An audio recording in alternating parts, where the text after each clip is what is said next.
It's Friday morning, and you know what that means. It's time for another episode of the Alabama Slam podcast. I'm your host, Corey Hanna. What's going on, guys? It's Patrick Akers. And we've got a lot of stuff to get to this week, so let's jump right in. We've got, we'll start off with some Friday Night SmackDown. Pretty interesting episode. We had a few things we definitely want to cover. Patrick, what you want to talk about first? Oh, man, there's so much. What do you want to talk about? You want to talk about Bray Wyatt, Uncle Howdy? Yeah, I think so. There's a lot of speculation on who was actually playing Uncle Howdy. Well, what did you think about the segment, first of all, before I give my thoughts?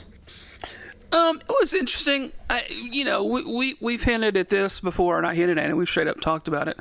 They might be dragging this out a little too long with the fact that they've had Wyatt back for, 2 months now, and yeah, there still hasn't been any sort of in-ring altercation. There's been some stuff backstage that may or may not have been Bray Wyatt. But I don't know, man. I kind of feel like they've dropped the ball on this a little bit. But, I'm going to wait and see what the payoff is before I make too much judgment on it. So at least I'll say that I'll give them credit for at least trying something, right? Like this is something.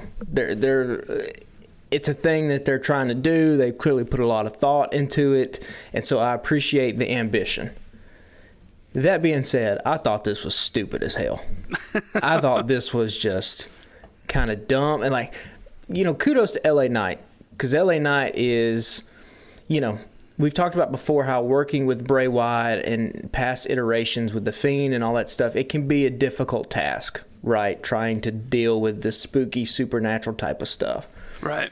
To me, LA Knight, in the short amount of time that he's been doing this with Bray Wyatt, has come off as a guy who clearly has a ton of potential to be a star in that company. And so he gives a fantastic promo in the middle of the ring, and credit to him for not being scared, right? Saying hey, get out here. I don't give a damn about any of the spooky stuff. I'll kick your ass right here. Yeah, he, like you said, to his credit, he's doing his best to make it work. He's doing his best, right? And then Bray Wyatt comes out, and Bray does the usual kind of stuff. And then, we get the smoke after LA Knight beats Bray down, and then here comes Uncle Howdy. And this is, to me, where it just fell flat. The laughing, the mask doesn't look... I don't think the mask looks cool. I don't know how you feel about the mask. I don't think it looks kind of goofy. Yeah. Again, though, it's something, and they're attempting to do... why does not have the faction come out? Why I don't understand that Uncle Howdy. Why not have the Uncle Howdy come out and then just take off the mask and reveal who it is? How much longer are we going to spread this thing out to? We're going to go all the way to WrestleMania with this? Yeah, if this goes all the way to Mania, something's wrong. They've really miscalculated the patience of the audience on this. Yeah, or just how much actual story is here, right? We talk about it all the time, it's wrestling, it's not Broadway. He's got to get physical, fight somebody at some point. Yeah, because are you going to do this with the next competitor to face Bray Wyatt? Right. And so I don't know. This has been divisive, to say the least. There are some people who are really into this, and I think there's not a lot of people. The other half are people like me who are just man, we're moving so slow on this, and I'm scared that the payoff is not going to be worth it. Yeah, it is dragging quite a bit. Maybe even if they drag it out to Rumble, almost that's still a while. But even if it's at Rumble, it's just going to be Bray versus LA Knight, right? We're probably not going to get any kind of clearer picture on what this whole Bray, Uncle Howdy, The Fiend, whatever this stable of people is going to be. That probably does come at Mania. Yeah, we're talking about months, 3 months, with maybe one match. He probably only wrestles at Rumble against LA Knight, and then we get the payoff to whatever this is. That's asking a lot, man. It's testing the patience of the audience for sure, to say the least. Yeah. I don't know, man. I feel like feel like they were onto something at the get-go, bringing him back, and he had a couple really good promos, and then it's kind of lost its steam. Like, maybe it'll pay off, but it does. It's just there's only so long. Here's the thing with, you can give this your attention. Right, and here's the thing with Bray Wyatt is that, like, what he's doing right now, this is supposed to be the good stuff. It was never the matches with Bray Wyatt, right? Like, we're not going to get a 5-star technical wrestling classic. We're not going to get, Austin versus Bret Hart at WrestleMania 13 out of Bray Wyatt, you know what I mean? So if they're not hitting on this stuff, then what is the payoff going to be? Because it won't be the matches. That's a good question. So, like, if you're not hitting home runs in these promos and these segments, then you're just they're going to be all singles, and they're going to feel like none of this has lived up to the hype. Because you remember how hyped we were 3 months ago when he came out of Extreme Rules? We were like, holy shit, this return, this was something. And then it's just kind of, in my estimation, gone downhill since then. Yeah, it's petered out. Maybe we'll get a little more tomorrow night or tonight if you're listening on a Friday. Yeah. They got to do something. It's right before Christmas. Maybe they'll do something to elevate the story a little bit. Yeah, we'll see. But LA Knight, I think, has gone up a level out of this. So at least there's something. Yeah, we'll see. Let's move a little bit. Let's move on. We saw Ricochet versus Gunther. Friday night, pretty great match. Ricochet gave him hell. Pretty quality match for a Friday night, I thought. Yeah, this was absolutely fantastic. I'm loving the more emphasis being put on Ricochet. I think that's a guy who can have a big 2023 in that company. And then, both of us feel the way we feel about Gunther. I mean, that dude is a rock star, superstar, should be future world champion. I mean, he has everything. It's curious. I was thinking about this when I was watching Gunther, and I was like, we're probably nearing the end of Roman Reigns being a full-time competitor here, probably sooner rather than later, right? Yeah. That means what is Paul Heyman going to do? Is Paul Heyman going to stick around? What if Gunther was the next Paul Heyman guy? Because Gunther, you kind of need to. He's good enough on the mic, but of course there is no one is as good as what Paul Heyman is. Sure. And I think putting Paul Heyman, who at this point has now led 3 separate clients to world championships. Yeah. If Gunther becomes the next Heyman guy, like, that does so much for him. Because you would think at some point SmackDown's going to be, if they do what is anticipated and they separate the titles at WrestleMania so that Raw has its own individual world championship that it can go after. Because that's been the reports, right? USA Network wants their own title for Monday Night Raw. What better way than to put Gunther on Monday Night Raw and have him feud with Seth Rollins and Bobby Lashley? Because SmackDown's a little bit too top-heavy, just between Karrion Kross and Bray and Roman and all those guys. If Gunther's on Monday Night Raw, he's the guy, right? He's the mountain. So, just a little thought I had when I was watching this. I was like, it's not a bad idea. Because you're right. I mean, what's Heyman going to do once Roman's gone? And it probably wouldn't hurt to have a mouthpiece with Gunther. Yeah. I'm always going to say it both ways, probably moving forward. I'm always going to say Gunther and Gunther. And there's speculation that the WrestleMania match is going to be him versus Brock Lesnar. That'll be a hell of a match. That might be entertaining, yeah. I'm not typically one that looks forward to Brock Lesnar matches, but that could be entertaining. But, Gunther hasn't had, since I've been watching WWE again and he's been on the main roster, he hasn't had a bad match with anybody. No. They've all been bangers for the most part. So, 2 guys, Gunther and Ricochet, that clearly the company is putting a lot of stock in for the near future. So, this was everything that we thought it was going to be. Gunther, the way he just chops people out of midair, is so damn badass. Those things sound like freaking a grenade going off whenever he hits somebody's chest. It's crazy. Yeah, no doubt. So, yeah, that was awesome. And then, what was the last? Oh. The big news was, We got to get the horns ready. John Cena's coming back. Yeah, that's the big news. He almost went the full year without having a match on TV. So it looks like they're going to have him in, or at least being on TV. So on December the 30th, it is Kevin Owens and John Cena versus Roman Reigns and Sami Zayn. That's going to be fun as shit. What a hell of a, somebody else mentioned this. I think it was Mass Man Show, another wrestling podcast from the Ringer Network that I listened to. And they brought up a good point. They were like, if you went back to like 2007 Ring of Honor and you were like, these two guys, and Kevin Steen and El Generico, in a few years from now, are going to be in a big-time match beside fucking John Cena, who at the time was the antithesis of everything Ring of Honor was about, right? And, you're going to see that match, and you're going to see them be in a ring together inside the WWE. Like, that's crazy. That's wild to think about.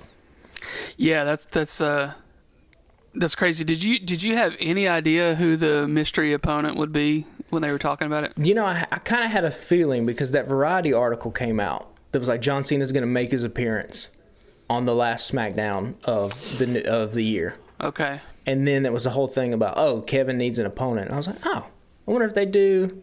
And then, of course, when they were there and then it happens, I was like, it makes so much sense. Yeah. And, it's a thing about John Cena, too, is he caught a lot of shit when he was on the top of the card as the champion. The Super Cena memes, all that stuff. I mean, wrestling was kind of... it was a little stale when he was the main guy in charge. You had moments, right? There was the CM Punk Money in the Bank match that they had, the two of them, in Chicago, which was just electric. But for the most part, the Cena crowd, it was half cheers, half boos. The people that loved him really loved him. The people that hated him couldn't damn stand him. But now that he's gotten older and he's not a full-time wrestler anymore, it's nice that he is now being appreciated probably in the way that he should have been when he was inside WWE. And so when those horns hit next Friday night, every single person in that audience is going to be on their feet. And it's going to feel like a big moment.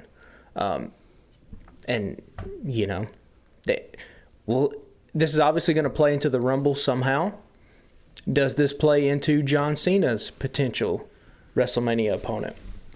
Could we see a WrestleMania card that features the likes of The Rock, Stone Cold Steve Austin, and John Cena? I mean, they're in Hollywood. They got to make a big splash, right? Yeah. I don't know how much of a splash you can make. Also, I mean, that's a pretty damn big one. That's a huge one. Also, I haven't fact-checked this. I believe this is true. Kevin Owens has to be the only guy in WWE history that within the same calendar year has been involved in a match with Stone Cold Steve Austin and John Cena. I don't think there's another guy that's ever done that. Because Stone Cold left and wasn't wrestling anymore when John Cena was first came in. Oh, wow. And then Stone Cold hadn't had a match since 19 years. This past WrestleMania, yeah. So KO, that just tells you how much stock that company has in Kevin Owens, right? Yeah, that's awesome. So that's a feather in his cap. I mean, all four of these guys are going to be Hall of Famers one day. In the case of John Cena and Roman Reigns, it's wherever you want to position them in terms of all-time greatness. Michael Cole, when John Cena was announced, he was like, the greatest of all time is going to return. I don't know if we want to go, maybe we don't go that far. I mean, we've talked about, I think John Cena's on the Mount Rushmore, but to say he's the greatest of all time, I mean, I don't know. Is he better than Flair? Is he better than, Hogan? Or maybe he's better than Hogan, but is he better than Stone Cold or The Rock? I mean, he's got longevity on a lot of those guys, right? Yeah. But for me, what Roman Reigns has been doing since I've been watching WWE for these past 6 months or whatever, outside of a handful of moments with John Cena, Roman Reigns has been far more entertaining than John Cena has been in this short run. I mean, we didn't get any kind of moment we talked about it before. If you want to think about John Cena's best opponents, who are they? Edge and CM Punk out of a 15-year plus career at the top. Yeah.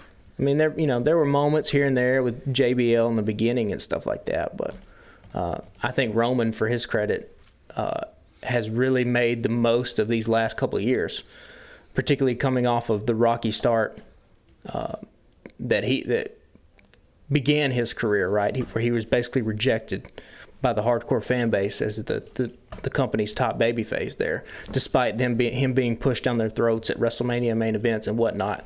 And now he's changed that tune completely. So I don't know. This will be it'll be a big moment on SmackDown, and we will see what comes out of that.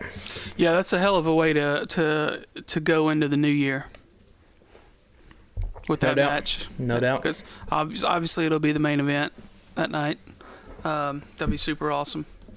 Well, let's move on. Did you have anything from Raw for this week? Let me see here. Let me go down here real fast. I got the results pulled up. Raw's still one of them things where, like, I just fast forwarded so much of it. So it's basically just trying to remember the segments. Rhea Ripley beat Akira Tozawa. So they got her wrestling men now. She still looks incredible. I mean, Rhea Ripley is, I don't know. I need to see a matchup between her and Bianca Belair kind of ASAP, because I think that's the money main event to be made. Yeah. Our boy Dexter Lumis got beat in a ladder match by a returning Bronson Reed, a.k.a. Jonah, from New Japan. Bronson Reed was an NXT guy, got released, went over to New Japan under the name of Jonah, actually beat Okada in the G1 Climax this year. And now he is back on WWE television as The Miz's lackey. And there's a lot of fans, the hardcore wrestling fans on Twitter, who are like, oh my God, how could you go from beating Okada to being in a program with The Miz, yada, yada, yada. Like, what a stupid-ass take that is, right? I mean, The Miz is one of the top heels in that company for over a decade at this point. Everything he does is important. He gets all those guys over. I mean, that's a hell of a position for Bronson Reed to be in. I mean, outside of the hardcore fan base and like wrestling Twitter, those people watching WWE don't give a damn about Okada. You know what I mean? Yeah. And he's probably making better money working in WWE than he ever would in New Japan. Yeah, for sure. He's back in the States.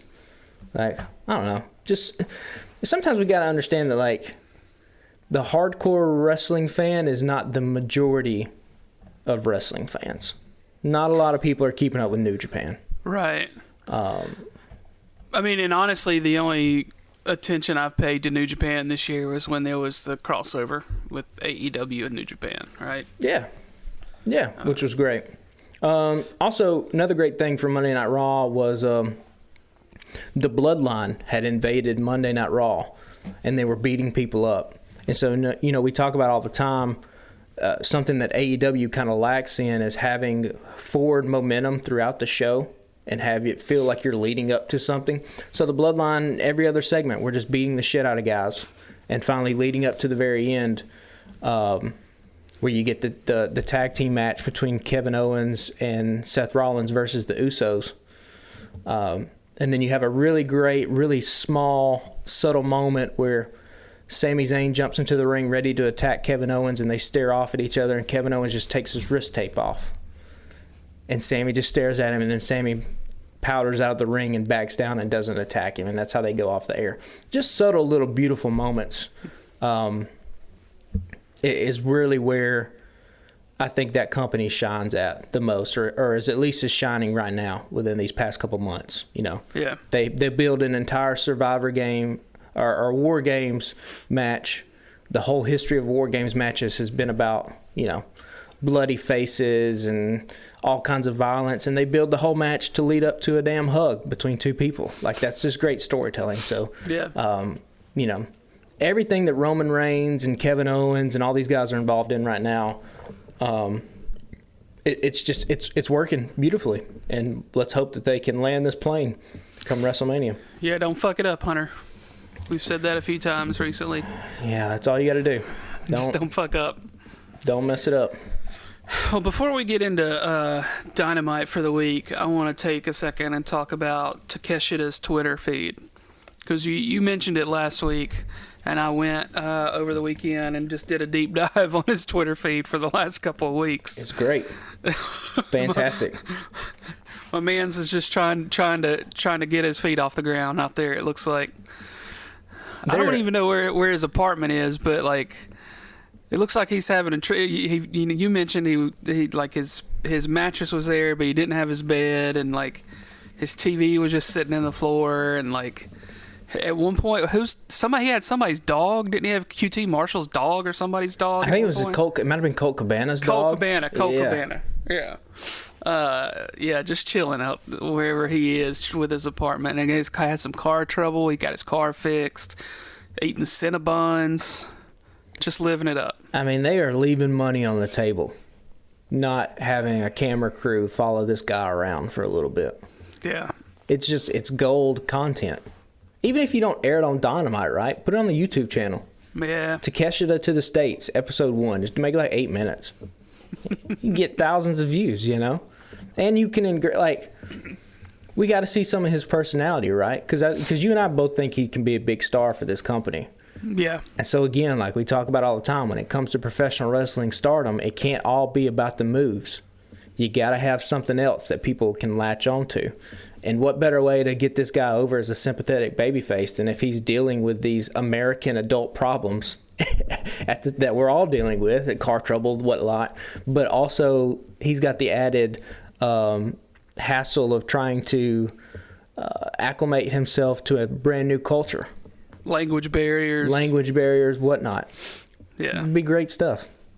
Yeah, I think you're onto something with the TV idea. Even if, like you said, even if it's just a YouTube segment each week. And they're filming this reality show, I think, still, but like behind the scenes at AEW that's going to air next year for TBS or TNT or whatever. So maybe they're catching some of that content. Yeah. We don't know. Maybe they're holding it, and they're going to put that on the show. Yeah. So let's get into the show. Ricky Starks. Hell of a promo and segment with Chris Jericho. He was just on fire on the microphone last night. And Jericho's reactions were priceless. He did a really good job with his reactions and stuff last night. And what was the line? Ricky said, "You were built like an air fryer 6 months ago." Yep. And he was right. I think we had even mentioned it at one point, and then now Jericho's out there just shredded at 50-something years old. Just fucking brilliance from Ricky Starks. Crowd was into it all night too. Fucking, they were on fire for Hayter and Sheeta later on, but we'll get to that. But what a segment between these two.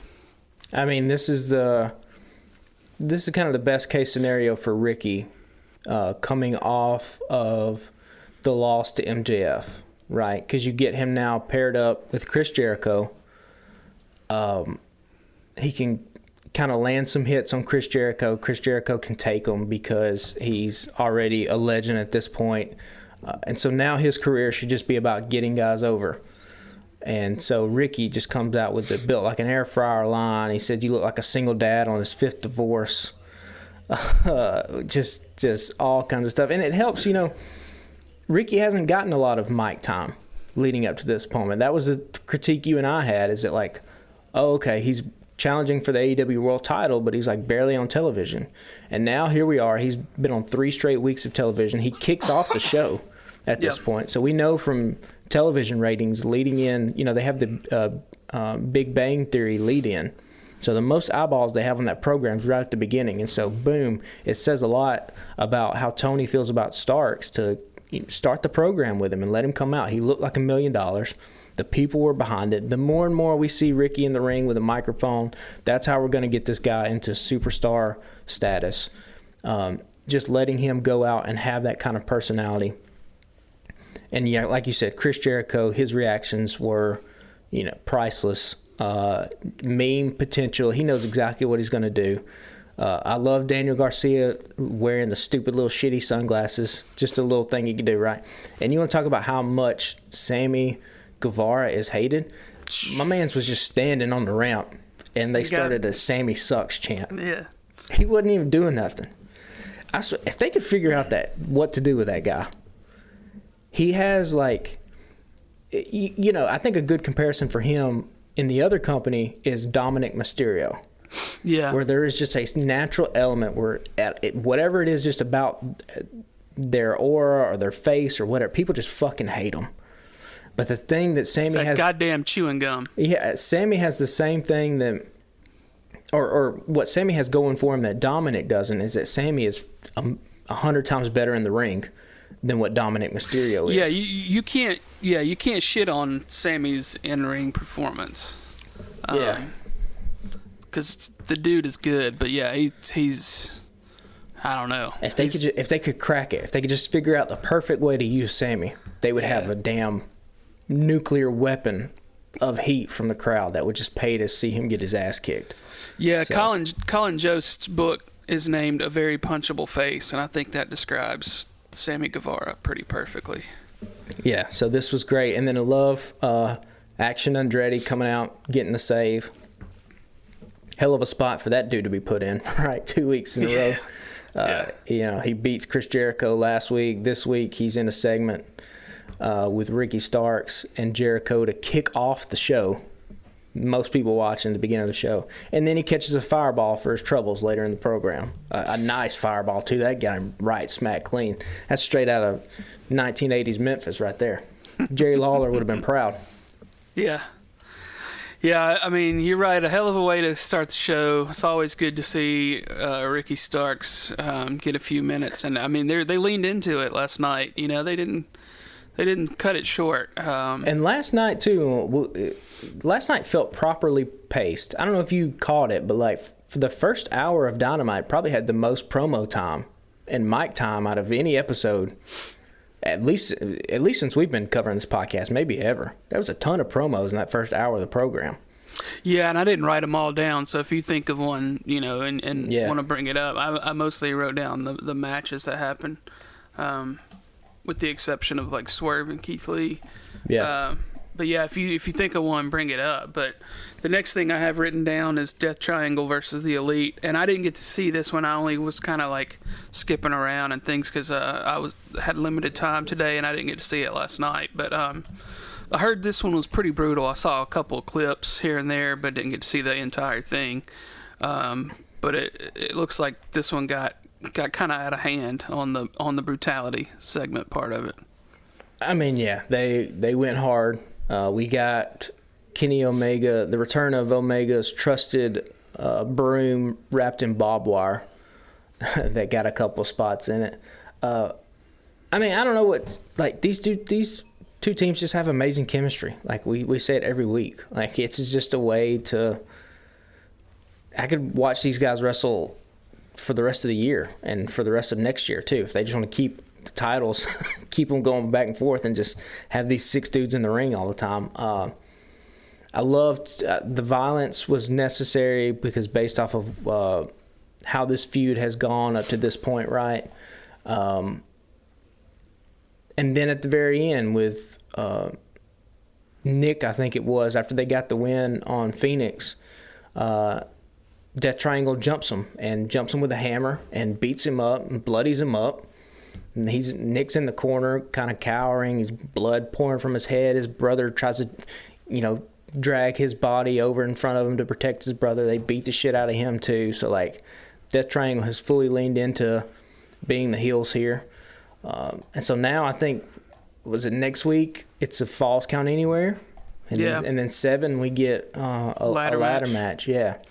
So, yeah, this was a good. It had good high spots. They went through tables. This was what you come to expect from these two teams. Yeah, it's probably not too much to talk about in the Moxley versus Darius Martin angle. We got to talk about Danielson's promo. That's what came up next. Gotcha. This is what I actually want to talk about. Stokely Hathaway. Raggedy bitch. I'm about to say, okay, so you did see it. This was, my God. Yeah, he shared I guess he had photoshopped the, unless they did it during the show, because I didn't see it during the show itself, but there's a picture that he tweeted out, and it's Danielson with the lower third, and it says raggedy bitch. Yeah, so Danielson comes out He cuts a promo on MJF talking about William Regal, standard babyface stuff, right? It's not bad, but it's nothing memorable, you know. And then out comes he calls out MJF, get your ass out here, I'm gonna beat you up. And then all he goes, Ethan Page's music hits, and out comes Page, and out comes Stokely.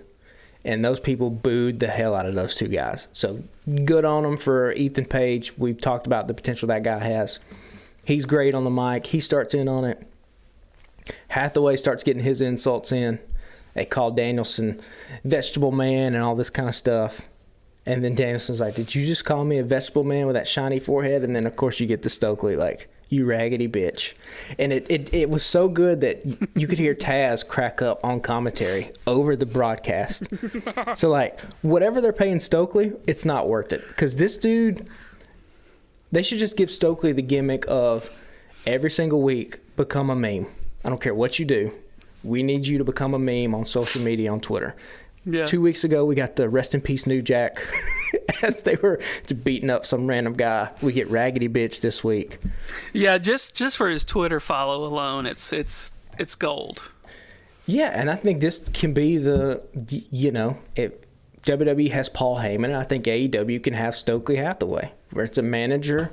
The pairing with Ethan Page is perfect.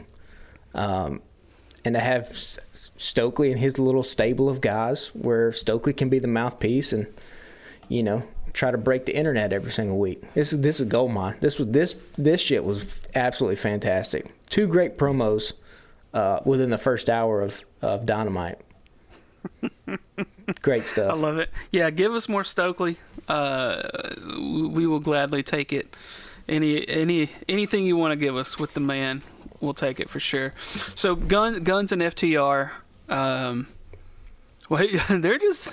they're just dogging old FTR lately, aren't they? Yeah,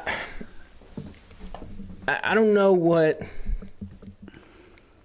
Okay, so if we want to put our tinfoil hat on and get real conspiracy theory with it, the reason FTR is being booked this way is because Tony has a feeling that they're going to go back to WWE next year.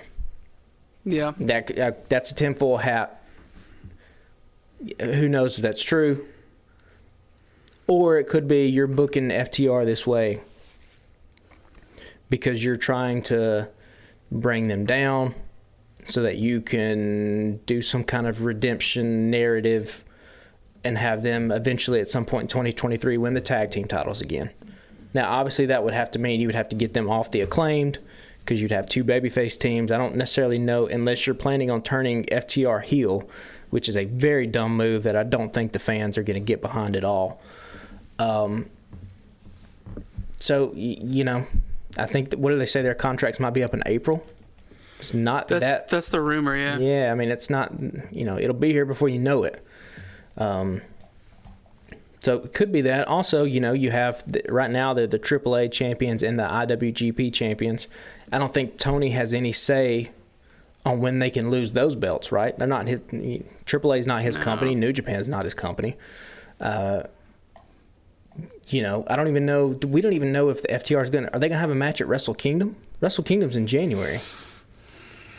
Are they? Yeah, I don't know. Are they defending the belts? I haven't heard anything. I haven't heard anything. I mean, by all reports, Sasha Banks is already in Japan. You know, the rumor she's going to be at Wrestle Kingdom. We know Kenny's going to be at Wrestle Kingdom against Ospreay, but I haven't heard anything about FTR. But anyway, you know, this was a good match. If you're going to beat FTR, that's the way that you beat them, right? With a fluky roll up by the ropes where the Guns can hold it. We've talked about the potential we think the Guns can have. You know, letting them be down in Ring of Honor, I think, when it finally gets up and running, is a good spot for them to be at, so that you kind of spread your tag teams out against, you know, across multiple promotions you have here to let guys get some experience. Because, you know, Dynamite's only 2 hours long. You're not doing anything on Rampage, really. So, like, between the Elite and Death Triangle and Best Friends and House of Black, you're already, like, you know, you're bloated at the top, so to speak. So the guys like the Guns, you know, they can go down to Ring of Honor and feud with the Briscoes for a little bit, maybe take the titles off them. That's a good spot for them to be at. So, yeah, yeah, you know, I don't know. we'll see what happens with FTR going forward, but you hope the conspiracy is not true. You hope that they're not going back to WWE. But if that's what they want to do, I wouldn't be mad at a Revival versus the Usos or the Revival versus Kevin Owens and Sami Zayn or anything like that. If WWE decides to put an emphasis on tag team wrestling once the Revival gets back there, I mean, that's not a bad way to go, I don't think. Yeah, it would hurt to see him go back, but at this point, I don't know if I would be shocked. Yeah, and we didn't talk about this before we started rolling, but there's more stuff coming out about the Miro. Yeah, I saw some. You've been seeing that, yeah, that they had some creative for him at Full Gear, and he rejected it and said no. And I think Meltzer went on his radio show and was basically like, look, outside of Danielson and Moxley, a lot of these WWE guys don't want to do jobs, which doesn't bode well. Yeah. That's what it said. It was like Miro just refused to lose. And so they were like, okay, well, we'll come back around next cycle and see what we can figure out. But I mean, is he on his way back? It has to be. I think a lot of these dudes, when they left WWE, it was because the old man was in charge, right? Yeah. And the big bad wolf has now gone by the wayside, and there's a new sheriff in town to exhaust all the potential metaphors you can exhaust about somebody leaving and a new person coming back. So, I don't know if Miro wants to go back too. He probably fits better in WWE, right, than he does in AEW. Yeah, but I mean, what are you going to do with him over there? I mean, they'll find something for him. You have more. I mean, you have 5 hours of programming as opposed to really 2. So there are, different ways to use him. Also, I don't know if did he ever really feel like he fit AEW? There are guys that feel like they fit AEW, right? John Moxley, yeah. Perfect example, right? There's like a punk rock element, a kind of a fuck you element that Moxley has that AEW has sort of been built around, right? I don't know. Yeah, and even last night where he was like pretty much saying he was glad he concussed Hangman Page. Yeah, like he feels like AEW. I don't know if Miro ever felt that way. Yeah, you might have a point. Even when he had the TNT title and we were praising him for his stuff, I don't know if it felt true to what that promotion is. Yeah. And it's, in some similar ways, it's kind of similar to what CM Punk was, right? CM Punk probably, to his detriment, he probably never felt like he was really AEW, and that's why, all the shit went down that it did. Yeah, it's weird though, because if any of the people that have come in should have fit AEW, it feels like it should have been Punk. Absolutely, yeah. That all got fucked up somehow. Yeah, because I mean the ancestry of, you can trace the ancestry of AEW back to guys like Samoa Joe and CM Punk and Danielson and all those early Ring of Honor guys. I mean, that's it. The roots come right through those guys. But shit happens and politics happen and egos happen, and he's still at CM Punk, still on the AEW roster page though. Yeah. If they could ever figure that out in 2023, if you really wanted to steal some damn thunder from WWE and WrestleMania, I mean, I don't know if he would be healed by April, but if WWE is going to have The Rock and Stone Cold and John Cena in Hollywood in the week of WrestleMania, MJF is involved in something and fucking that shit hits. You don't think the internet's going to fucking break at that point?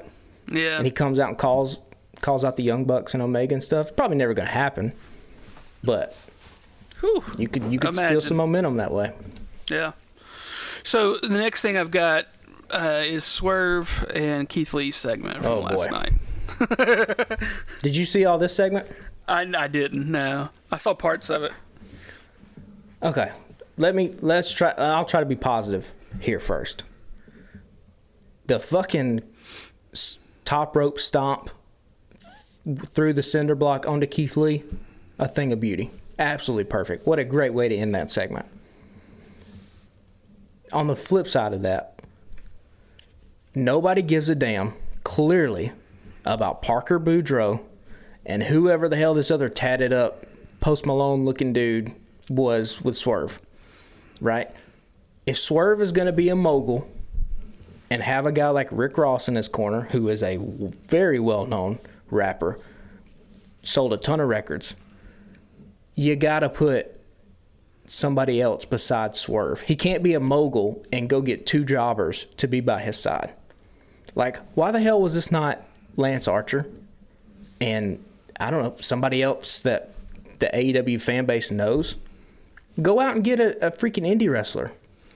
I was looking at some, because I was just thinking last night after the segment aired and after Dynamite went off, I was like, who could they have gotten that's just out there floating around that you could have brought in with Swerve to make it a big deal? I don't know. Nick Aldis is out there as a free agent, unless he's going to WWE. Well, could you bring him in to be Swerve's lackey?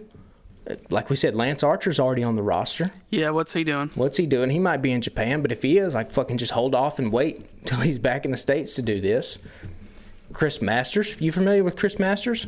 Mm-mm. Early 2000s WWE Master Lock was thought was going to be the next big thing. He had some personal trouble, ended up not working out.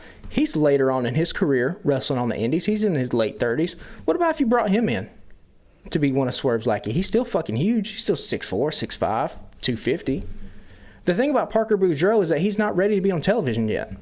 And yeah. it's AEW is so good that when they bring people in and put them on television that aren't good, they stand out like a sore thumb. And Parker Boudreaux, everything from the way he moves in the ring, his like exaggerated movements, like he hits Keith in the back and then was just like stomping it. He just looks fucking stupid, basically. Like, I don't know. I don't see the potential that clearly Tony sees in him if he's going to pair him up with a guy like Swerve, who is one of your top dudes in the company and has the potential to be one of the top heels in your company, if he's not already.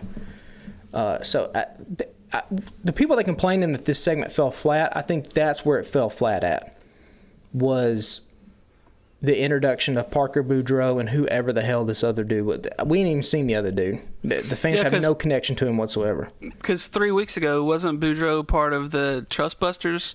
Right. Shit. And again, our folder for AEW needs writers. There's another stack. Throw it in there. We'll have a compelling case by the end of the year for why this show needs a writing staff. But yeah. Last time we saw Parker Boudreaux, he was with the Trustbusters. Now, I guess he's not anymore. I love the fact of giving Swerve a stable, though. Mogul Affiliates. That's a great name. Yeah. People didn't like Rick Ross. I loved Rick Ross. I thought that was great. I mean, he said he told Keith he was a big motherfucker right there live on TV. They didn't even, somebody fell asleep at the wheel for the little mute button. Oops. I saw some people on internet were like, oh, Tony's going to be pissed. FCC fine. First of all, that just shows a clear ignorance of how broadcasting works. Like, the FCC has no control over cable television. If this would have happened on NBC or Fox because it's over the air, they would have got hit with the FCC fine because you can't say motherfucker on that. You can say whatever you want on cable television. The reason why a lot of shows and networks don't is because you get pressure from the advertisers, right? Doesn't have anything to do with the government. So, okay, one motherfucker slipped. Who's going to give a shit, right? Anyway, that's off on a tangent. But I just saw a bunch of that. That was all over Reddit and Twitter, and I was just like, oh, people don't know what's going on here.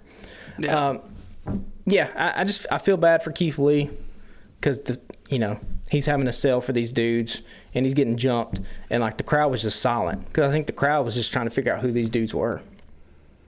But yeah, that's a bummer. Yeah, it's not a good look. Well, they redeemed themselves to finish the show out with Jamie Hayter versus Hikaru Shida. I mean, clearly match of the night, match of the fucking month. Probably brought the house down. Fucking crowd was insane. I saw a bunch of people talking about it online today. Just, I don't know what more you could ask for in terms of a match between these two. This was the best AEW women's match they've ever had.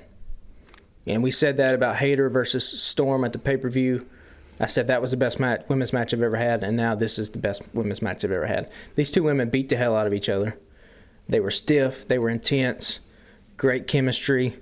And, listen, I think there are better complete overall professional wrestlers working right now in the women's division. Like, I think Becky is a better professional wrestler in totality than Jamie Hayter, right? Because like we've talked about, there's promo skills and there's charisma and all this other stuff that goes into it outside of just the bell-to-bell action, right? But in terms of between the ropes bell-to-bell action, Jamie Hayter is the greatest women's wrestler in the world right now. I mean, I don't know how you can watch her two matches. Like, watch this match and then go watch Bayley and Becky from Monday Night Raw. And if you're just being objective, watch those two matches and tell me, out of those four women, who's the best women's wrestler. It's probably Jamie Hayter, Sheeta, and then some combination of Becky and Bayley. And again, that's no offense to Becky and Bayley. They're obviously tremendous, huge, iconic superstars. And I'm not saying Jamie Hayter is a better wrestler, all things considered, than Becky.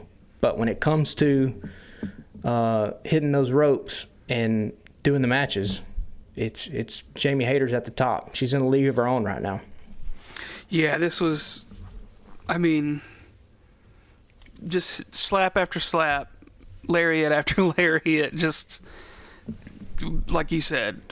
Just beating the ever-loving hell out of each other. Yeah, this was absolutely great. Yeah, like you said, the crowd was into it from Jump Street. Like, there was no... And what a refreshing way. Coming off where the AEW women's division was at 5 months ago, to now you're ending a Dynamite, and you have Hikaru Shida, Saraya, Toni Storm, Britt Baker, Jamie Hayter, all ending the program, and it feeling like a big deal. That's a hell of an improvement from where we were at. And yeah, no doubt. If we get Sasha Banks walking through the door here in the next couple weeks, that is one hell of a division that you've made in a very short amount of time. So the next pay-per-view, is that February? It's March. I think it's March. Something. Yeah, they're in Okay. San Francisco. Gotcha. Yeah. So there's still a while to build up new stuff for that, but yeah, the women's division is heating up for sure lately. There's been a lot of bangers there, and I think it's heading in the right direction. Do you think that's got anything to do with Kenny being back? It could. I don't know we don't know how it works back there. I think Kenny probably has Tony's ear about stuff. Yeah. I think Tony, to his credit, is really cognizant and receptive of internet criticism, right? So when people are putting him on blast 4 or 5 months ago for being like, hey, the women's division sucks, they deserve better. And then you get the natural groundswell that happened with the fans getting behind Jamie Hayter. And then Hikaru Shida gets healthy. So it was just kind of a natural combination of probably just a bunch of different things. Yeah. Because all they're letting these women do, right, they're just letting them go out and wrestle like the men and beat the hell out of each other. Yeah, but yeah. True. I was going to say they're putting together better stories for him, but wasn't much of a story for this match. It was just like, go out there and beat the shit out of each other. Yeah, Shida won a chance to, challenge Jamie Hayter. And, even though Hayter is, I guess, still technically a heel, she's not being treated that way by the fan base, right? No. She's a babyface. Everybody's just... I had to think about it for a second when I saw, Britt going to get in the ring with her. I was like, wait a minute. I almost forgot that, she's Team Britt. Right. And, that's the ace you have in your back pocket, right? And everybody knows it's coming. At some point, Britt's going to stab Jamie in the back. Mm-hmm. And so then you'll have a really hot angle at that point. Because Britt is the one constant in that division, right? She is... she's an impact player. And right now, even though she doesn't have the belt, everything is kind of revolving around her. Which just goes to how good of a performer she is. And, really, you go back 3 years ago from where she was at then to where she's at now, I mean, it's night and day, the improvement that she's made. Because when Sasha Banks come in, who's going to be her first opponent? It'll be Britt Baker. If Sasha does indeed come in. I mean, the writing's kind of on the wall, right? Yeah. So, this is probably one of the most exciting things that's happening right now in AEW, right? Is the women's division kind of coming into its own, outside of the MJF stuff now, of course, but yeah, for sure. Because it was pretty fucking boring several months ago, quite honestly. Yeah. And then now with Saraya there and possibility, more than likely, of Sasha Banks coming in, Hayter getting the belt. I mean, it's looking bright. The future's looking bright for sure.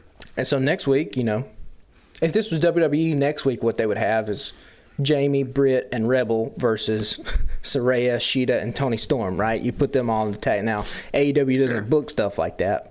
They probably every once in a while they probably should, right? Yeah. But they tend to have, when people are feuding, they kind of stay away from each other until the pay-per-view, which kind of leads to like some wonky, uneven pacing. But that match makes sense. Just put them in the ring with each other next week.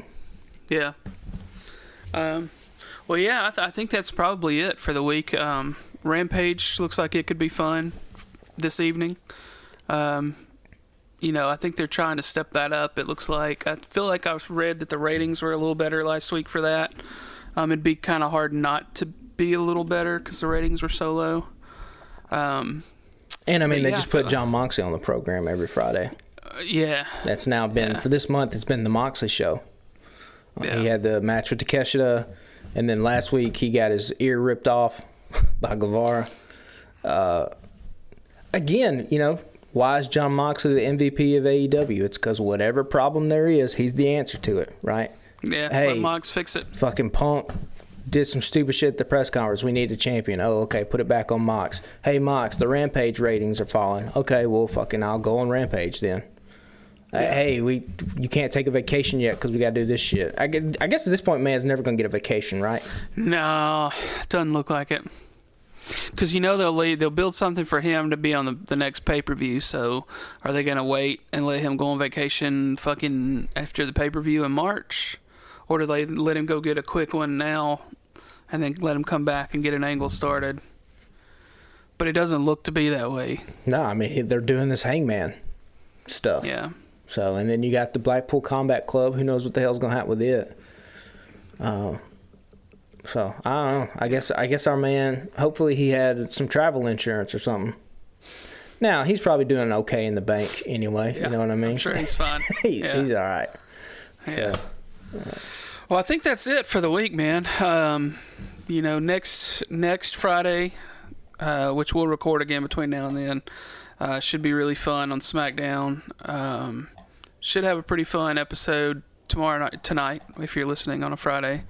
Some good stuff in the works for next Wednesday as well. So, and then if you're in Alabama and listening, some fun stuff coming up in January. GCW will be in North Alabama in Huntsville, and in Florence for that matter, doing shows with New South Wrestling.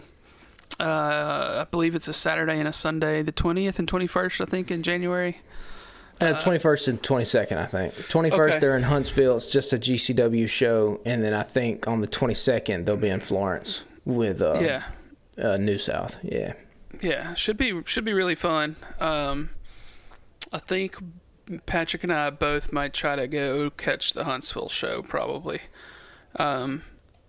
Will be fun because I've never been to a GCW show. So I've never been either, and I've kept up with their product a little bit.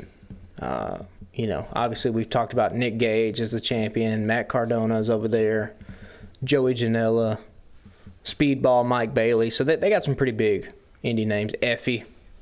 Yeah. So that's all exciting. Well, yeah, man, y'all give us a holler once again. Forgot the Twitter prompt this week. I'm on vacation, so I've been in absolute do-nothing mode. Haven't watched any movies that I planned to watch while I was off. I've watched a lot of reruns of Parks and Rec and The Office, just mindlessly scrolling on my phone, just relaxing. So maybe next week I'll squeeze in some movies while I'm off again. So, and as always, if y'all want to holler at us, you can find us on Twitter and Instagram at Alabama Slam Pod. Don't wait for a prompt from us. If y'all got something you want to ask it, and we'll try to come up with some other questions to ask y'all, and we'll read your answers on the air again in the following weeks. But yeah, man, I think that's it for the week. Later, guys. All right, we'll see y'all next week.